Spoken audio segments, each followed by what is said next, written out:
better landlord deals. And look, data breaches, watch for that kind of stuff. Panicked, another title company got their data breached, and looking at bad guys are out there, and it's not just guys, but the bad guys are out there. But let me go to the one that we just had in our office, and it was really scary. What happened? A good agent lists the property. A good agent, vacant land in Vanderbilt.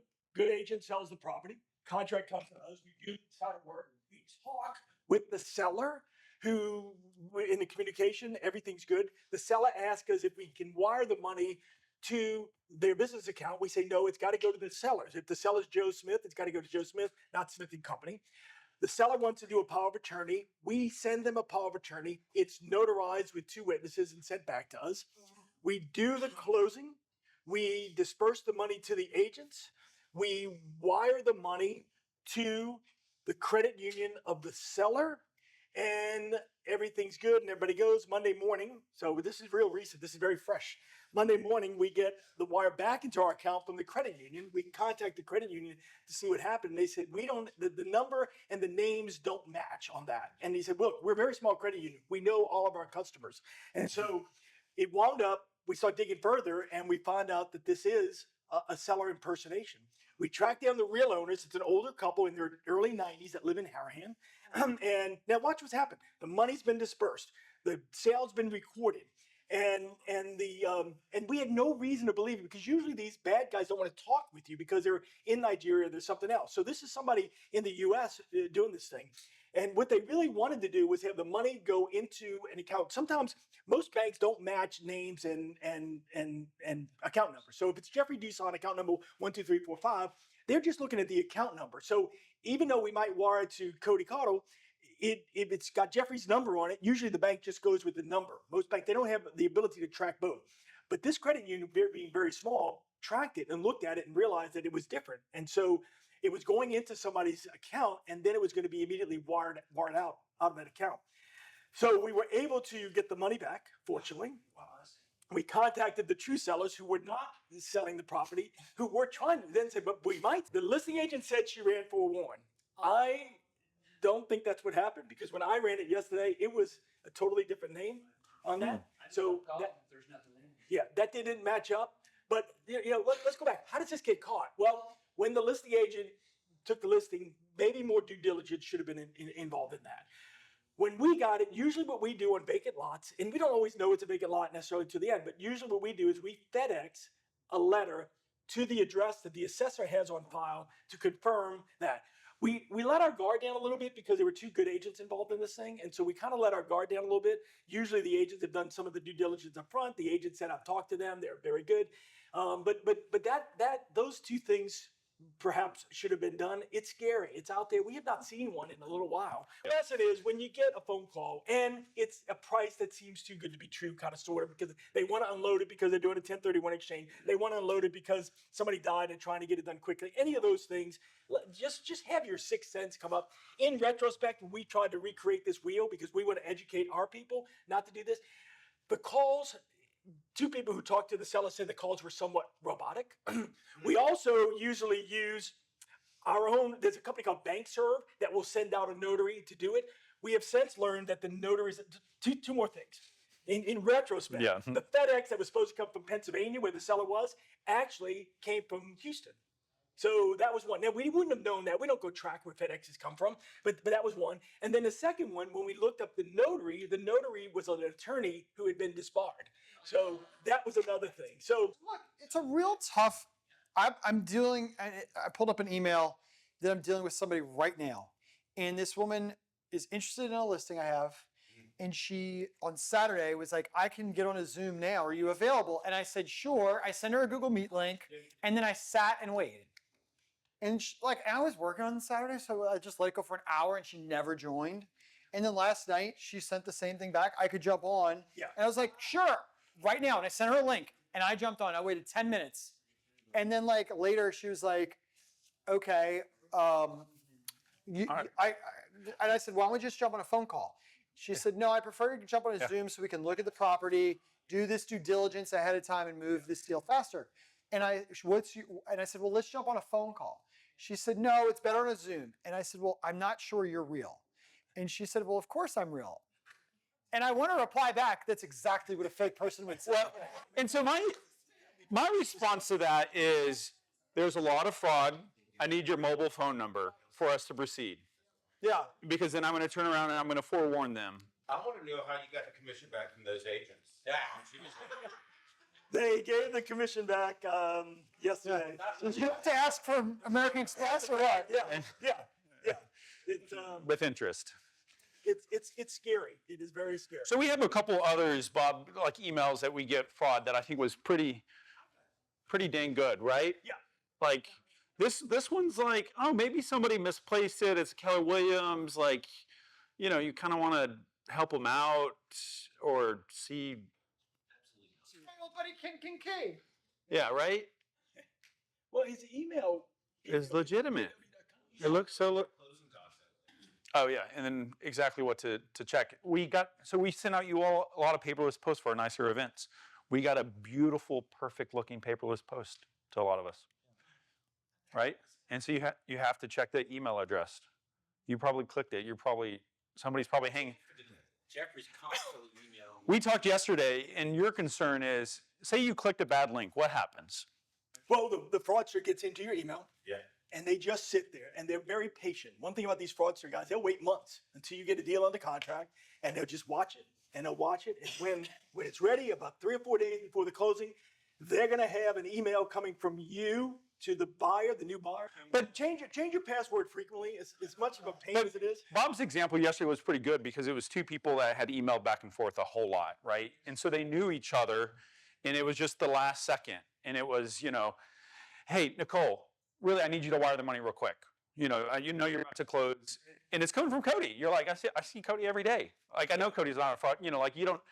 Your guard is off, and you know we're about to close because they're waiting for those last day or two. And you just get bad instructions, right? You get bad instructions, and they wire the money, and then the money's gone. Once the money leaves a wire, there is a kill switch. The FBI, you got to contact the FBI immediately. There is a kill switch, but it's only a limited amount of time. If the bad guy gets it and then sends it over to Russia, Nigeria, any countries that aren't friendly with the U.S., then it goes. Nobody's going to send it to England or Germany or they're going to send it to countries that don't have a protocol with the United States to help pull money back, and it's gone. I think there's one other thing that I noticed because I clicked on a bad one recently. Oh. I was able to stop it. Nothing got on my machine. But I am getting hit now incessantly with phishing attempts because they know I was stupid enough to click one. How do you know? You know. Because it was a bad DocuSign, and I should have gone through. I don't click on DocuSign emails typically. I go to DocuSign.com and go get it out of my box there, instead of letting them. Oh, that's an interesting point. Yeah. So they fished me on that, and I realized it, and I quickly just closed, and I ran a scan, and I was fine. But now they're hitting me multiple times a day because they're like, oh, if we clicked it once, he's going to click it again. And not looking at anyone in the room, but if you make the mistake of clicking, just then be really sensitive afterwards because they're going to keep coming at you. Do something right away. Don't. If I tell people in our office, listen, nobody's going to get in trouble. Nobody's going to get chewed out. You got to tell us right away. Call our IT company right away and let them know. And they're going to get in what they do, they'll jump into our computer, check to see, scan for any kind of viruses, and then instruct you to change your password. So to do that, we actually have a company that will send phishing, bogus emails to try to see who will open. We do that too. Yeah, we do it. We do it. Jean does it to everybody. Yeah. Look, we talk about the importance of using great title companies a lot, and there's all these law firms out there that want to, are always saying, "Oh yeah, we do title work too." Mm-hmm. And occasionally, one of my clients gets tricked in that. But I think we're kind of spoiled using Crescent Title because we end up really not reviewing the CD probably like we should a lot of times, and title commitments, and our client that email just kind of goes out. I don't remember one client that's ever asked me for details on a title commitment. And in this vein of trying to be better realtors that understand what is actually happening, could you tell us more about that process and what we should be looking for? Yep. Two things. Two things. One is this closing disclosure when it goes out. Check it. Take a minute and really check it. You're looking for, remember, commissions change, right? You're supposed to get 3%. Oh, no, that's the one line we know. Line 417A, it's going to Keller Williams, New Orleans. And I know some other agents that only know how to calculate my commission too on it and complain. But anyway. And look, I appreciate you distinguishing different title companies. It's like different real estate agents. We always point out problems. We don't want somebody coming back at us down the road and say there's a problem. So we issue a title commitment to the lender that says we're committing to lend on this property subject to the following. Usually it's cancellation of the seller's mortgage. It might be cancellation of a lien. It might be some other stuff. We just handled a big closing on Royal Street in the French Quarter, and the buyer was pretty savvy, and he wanted to look at the title commitment and look at it because the seller who had bought the property and sold it for half of what he bought it for had liens on the property, had 3 building contracts. When you have a building contract, that is a contract filed by the contractor putting the world on notice that they may have lien rights if something goes wrong. So you've got to get those canceled. And sure enough, there was a lien that was paid off but wasn't canceled. And then there was an open lien with what's called a lis pendens. Anybody know what lis pendens is? Yeah. Lis pendens says there's litigation pending. And so this was Gibbs Construction had filed a lawsuit and filed a lien against the property and filed a lis pendens so that the world knew that there was litigation pending on this. And he was able to get that negotiated down, and we got that canceled. But the buyer wanted to look at the commitment, and the commitment details things that are on there that are important for a buyer to know. Certain things like tax sales. You want your buyer to know that he's buying a tax sale title and not a regular title. That's really important, that it be explained to them what they're getting. You want them to know that maybe there's a common alleyway, a common servitude. Our abstractors know that we want to see every common alleyway, common driveway, boundary agreement, servitude agreement, and survey. If you find a survey, give it to us. We want it. Maybe your buyer doesn't want to get a new survey, but your buyer at least wants to know what an old survey might show. So those are important things. That's our job to do it well. We do a 30-plus year abstract. If I'm trying to cut corners, I don't do as nice of an abstract, or I cut it short, or I just rely on the last person. But problems are out there, and you want them identified. We're dealing with one that involves 2 properties and 2 tax sales, and one that's really bad. We've got another one, not far, I don't know if any of the ages are in, but the neighbor somehow got on title 30 years ago, and it's been on title on this property. Yeah. And he's dead now. We were close. And he's dead now. Even further, he owned the property next door. This property just had a carport and a lot, and somehow he just went on title. No transfer from the seller or anything else like that. So it's kind of screwy. Probably it was improper. Maybe the lady who owned the carport said, "Oh, you can have it," something like that. But this has to be cleared up and probably do some mandamus. You don't want your client buying that or not knowing what they're buying. They need to know what they're buying, what they're getting. No 2 properties are often exactly alike. If there's a servitude, if Jeffrey has a right to drive down my driveway every day to park his car, as a neighbor, I want to know that because I might have a plan to put a fence up and block that to use as my yard. You want to know those things. It's really important. And not at the table. You don't want to find out at the table. You want to find out earlier. So we task our people with, people need to know that. Yeah, it's a common alleyway, but that could be very important to what you want to do. Or servitude that you can't build, or the neighbor has a right to use your property. We did one not too long ago where the neighbor wanted to buy a portion of the person's backyard, and everybody was in agreement, $60,000 because the people wanted to build a pool, but the city wouldn't allow the re-subdivision. So we created a perpetual servitude. Anybody know how long perpetual is? Forever. Yeah, it's a long time. And not very many. Perpetual servitude, 99 right for this guy to 99 use years that in lady's Louisiana. backyard with an agreement to keep insurance, naming her or her subsequent owner as an additional insured in case somebody drowned in the pool or got hurt, and with an agreement to maintain it and keep it up, and to pay a portion of the property taxes. So those are all things that if I'm a buyer, I need to know that. I need to know that. And look, in my head, there's no better time to be buying in the French Quarter or the neighborhood areas. There's a lot of supply. There's a lot of stuff out there. I mean, look, if you're looking for buy low, sell high, I always buy high, sell low. But if you're looking for buy low, sell high, there's really kind of an opportunity. Same thing around the university area with multifamily sitting out there. There's an opportunity to do that. Commercial everywhere in the city. Commercial. It's not everywhere. industrial. Yeah. Loans are coming due, and then we had a loan that was at 4%. It's now 7%. That's a big jump. That made a big I bet you didn't make your Excel spreadsheet for 7. I didn't make it for 7. I thought rates would stay low forever. I was one of those guys. I really didn't think we would go like this fast. Yeah. Well, look at the pain it's causing. Yeah, rates are up. And so again, another opportunity for your buyer, particularly if they have cash or if they don't mind refinancing. And you can do a 7-year ARM right now through a lot of lenders, and that's worth doing, or a 5-year ARM. Rates will change, hopefully lower, and you can be in it. So the short-term rental loophole It is good for who?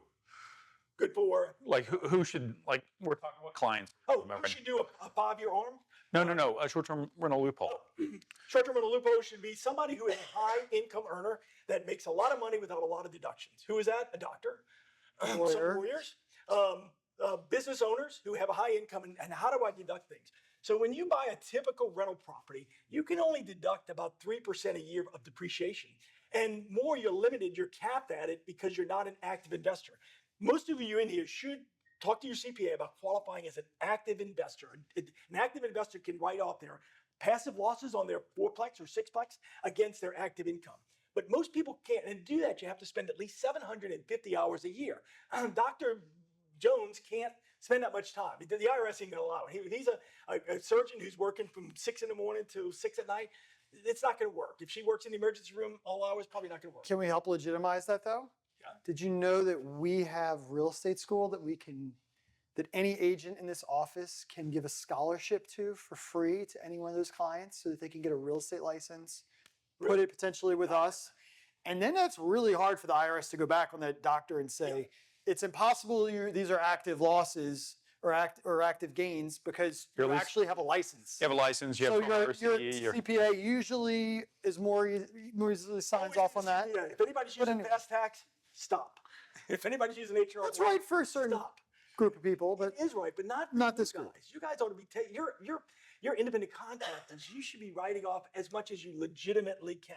I tell people, Tori in my office lives in Mandeville. We have an office in Mandeville. Every morning she stops at Mandeville, drives into New Orleans. So she writes off her mileage from that Mandeville office and the toll back and forth because she is acting as a courier. She would still be coming back and forth if not, but little things that you can do that make a difference. Can I use that? Yes, we'd love you it's to. Because for I think you. your math example yesterday really Do I write with my What- finger? right here. no, we're Okay. not animals here. All right, so look, I'm going to slow it down. I don't want to be too dense. I heard you loudly and clearly. Dense was a positive It was a thing when I perfect- no, when it I was a called perfect- you it dense was not last time. But- So let's just say you have Dr. Smith.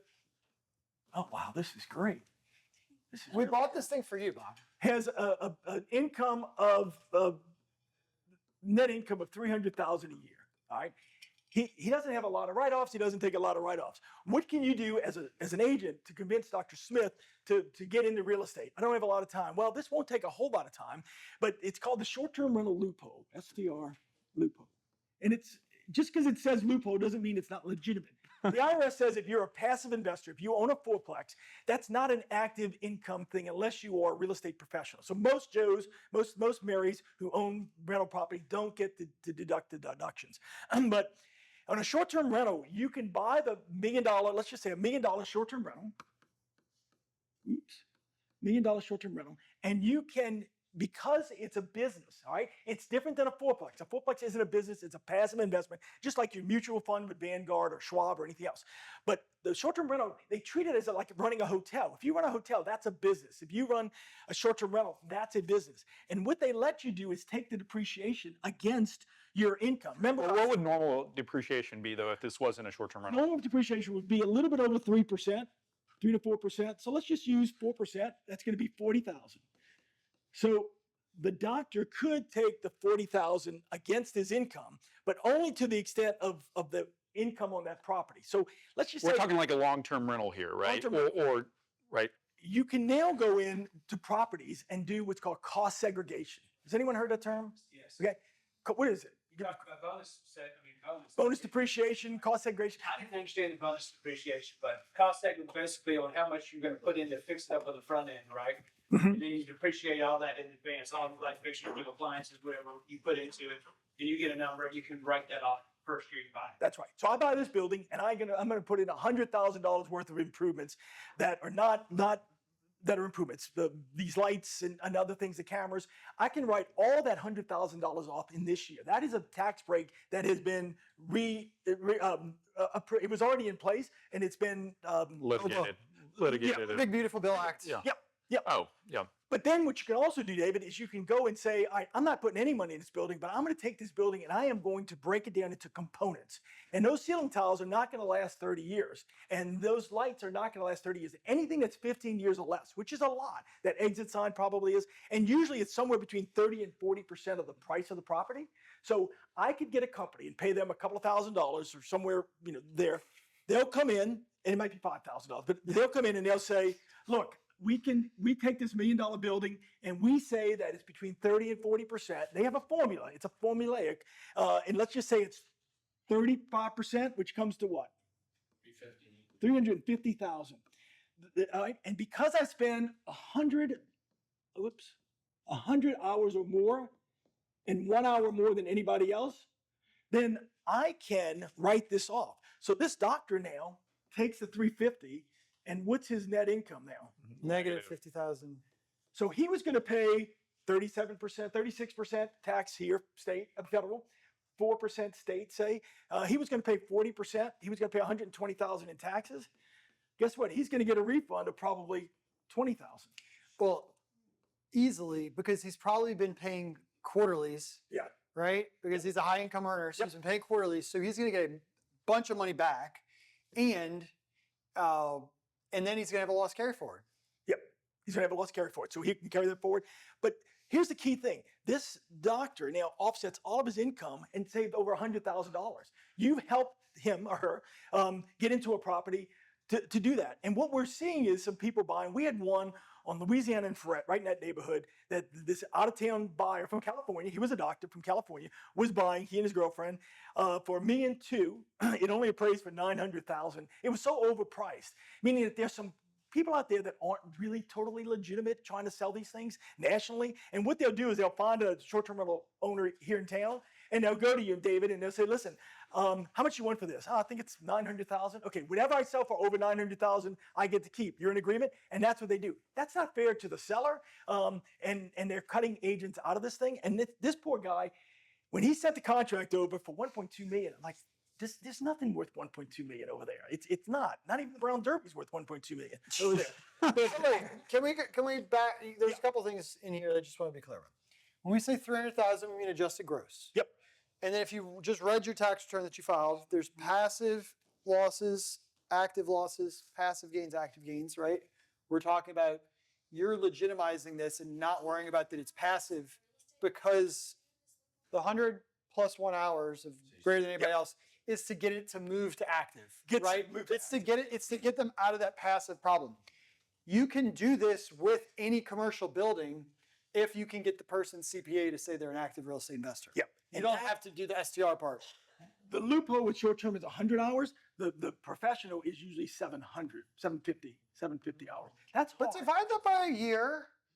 Think how much time they could be spending working in real estate or working on their building, think about their building, etc. I mean, it's done.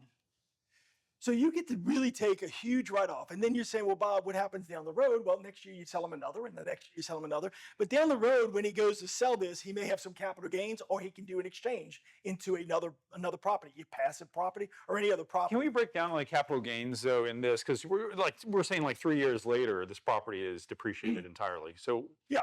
then So the first year he's taking $350 in depreciation. He bought it for $1 million. So his basis is Or 650. $650, right?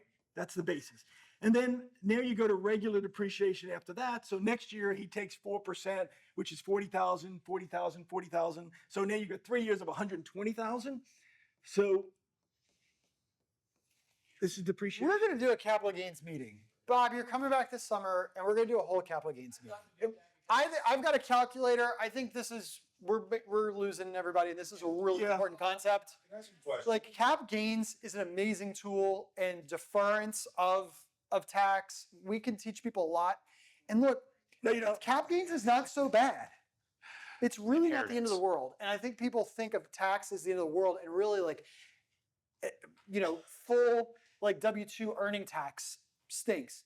But this country is rigged against the workers that make W-2s. W-2s are the people that have no options. If you're a high W-2 earner, you're about as screwed as it gets when it comes to, or only solely a W-2 earner, you're about as screwed as it gets when it comes to tax planning. If you have real estate and other investments that are not just straight stocks, the world is your oyster.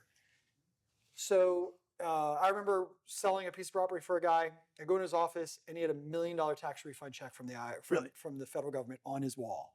And I was like, I need to learn this stuff. Yeah. So anyway, let's come back to that. But that's awesome. So a couple of things, and really, because Jeffrey, I don't want that to go unanswered. Is that real estate is full of tax advantages? Okay, and when we do a lot of succession work when people die, and sometimes what I say is, mom and dad died, and I do the succession, and they have $622 in their checking account. They have a $2,000 left in their IRA retirement. They have furniture worth $150 and a $400,000 house that's paid off. That is you can leave a legacy to your family. That is generational wealth building because you're now leaving it. Hopefully your kids are good and they do it. Same thing with real estate. Buy the double, buy the fourplex, buy the multifamily thing. If you can encourage, particularly somebody young who can jump on some of these things. And then, David, I know you said you got to pay the tax down the road, but it's defer, and die. Because when you die, your heirs inherit at the stepped-up basis. That tax goes away. And we're all going to do it. I think we have to look at that other option, and I don't have enough person. I mean, there was a guy here at Hill Rose used to sell Mr. Payton. Was it Payton?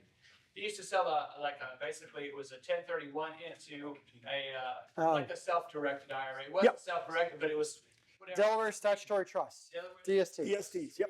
Right, you put it in there, you make your monthly income, which is great, and you still not paying the tax fee. Yep. I like that, but I don't see enough people doing that. I've never had anybody Look, come here and talk about it. 1031. We've talked about it. 1031s are great. 1031s are hard. 1031s are great. 1031s are hard. If you have a backup as a Delaware Statutory Trust, the DST, then remember the River Lake properties that own a bunch of properties, and they sold them all during COVID before Tulane changed their rules about making first, second, and third year students live on campus. And they put all of it into DSTs. Her son was in the office the other day and I said, how those are doing? He said, for the most part, good. Some of them were put into assisted living facilities. So what they do is this company goes out and buys 20 assisted living facilities across the country. So you're diversifying, not just in New Orleans. And then I have $1 million to 1031 exchange. I come in. Jeffrey has $2 million because he's wealthier. He comes in with his $2 million and we put enough money in that we buy an interest in it. And so now I don't have to worry about collecting rent and fixing a broken toilet and all that. It's done by somebody else. So it's a great way as you get older and you're tired of dealing with this crap, then you can 1031 exchange into a DST. Sometimes that's the right move. Sometimes there's lots of other room. Okay. Let's keep. Did you have one more? AI? Well, escalation clauses. I'll pass that on. All right. No, I think, we spent a bit of time talking about artificial intelligence, and I was just impressed with one, your knowledge of it, your desire to implement it inside of Crescent Title. And I think it's good for everyone to hear somebody that's not the two of us get nerdy about artificial intelligence sometimes. Yeah. Well, Jeffrey, when you invited me to Jeff Woods, I thought he was fascinating. I read his book. I got his book. I've followed him a little bit. But you can use AI on some simple things. We've set up a Google Drive where if we have a title problem, we can throw it in there and see if there's some other things to think about. Sometimes it just challenges you if you have a problem. I was sending an email to an agent the other day on these tax sale title problems, and I wanted to make sure that the buyer knew with both eyes open what they were going into. So I fed a bunch of data in and then used it to help create something that really made sense. And it was a CYA for me as well to say, I want buyer, make sure you know what's going on. You might try to sell this thing in 2 years and you may have some challenges selling it. So to put it out there, but we're using it a little bit in our business to run some difficult things through for teaching purposes, just to challenge us and do this. When I did the tax class, I really use it a lot more just to challenge me. Tell me why this might be wrong, or tell me what potential pitfalls can someone run into using it. But it would not be a bad idea if you did an AI mastermind group that people who really wanted to learn it and were really dedicated. We did that in our office. We had three It's coming. In a couple of weeks. All right, so a new favorite thing that we've put in is just some little things about you. Yeah. What's your favorite business lunch spot in New Orleans, Bob? Favorite business lunch spot? Maple Street Cafe, if anybody goes to it down the street, is a real easy in and out, good place. That is nice, supporting your neighbors. I like that. And it's delicious. And he bought his building in Clisman. And you can. Favorite festival? Well, Jazz Fest just passed, but I really do like French Quarter Fest. Yeah, me too. Favorite movie shot in New Orleans or about New Orleans? In New Orleans, Deja Vu with Denzel Washington. Anybody ever see that? It's good. Ooh. You go watch it if you want to pull it up. All right, and favorite live music venue? Everybody's gonna say Tipitina's, but there's a place at Fritzel's on Bourbon Street. It's a jazz place. If you want to go hear jazz, and you got people in from out of town, it's a great place to go. I don't even think there's a cover. You just have to buy a drink or two. It's a great little place. Fritzels. Yes. Never been. Okay. It's like about this. Did we learn some stuff or what today? That's great. All right, Bob. Thank you so much.